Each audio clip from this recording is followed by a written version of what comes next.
Heather King's Redeemed, Stumbling Toward God's Sanity and the Peace That Surpasses All Understanding, was published in 2008.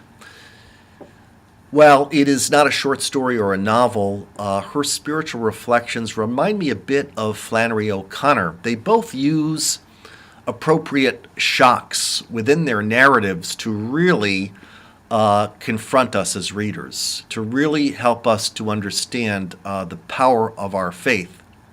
In the case of Heather King, she emerges from the fires of self-destruction, her own narrative of the experience of alcoholism and the addiction of casual sex, to the fires of God's infinite mercy and love.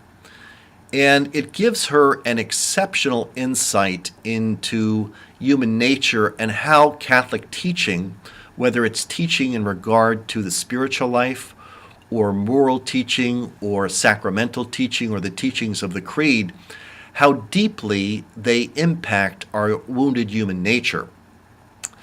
For instance, she talks about just her own experience of distraction at prayer, her own neediness, her own sense in her life narrative of seeking love in all the wrong places, and how despite her imperfect attempts to pray, despite the manifold distractions, her experience of her mind being in various ruts during prayer, that she's able to open her lives and her wounds to the healing touch of the Holy Spirit. She teaches each one of us that life gets messy and that we experience messiness in our own lives, in our own hearts, and in our own minds.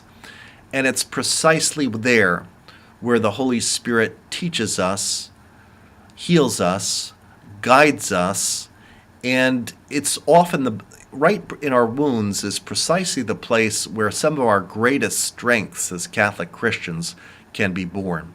Heather King has a unique vantage point to help us to open us up to that experience.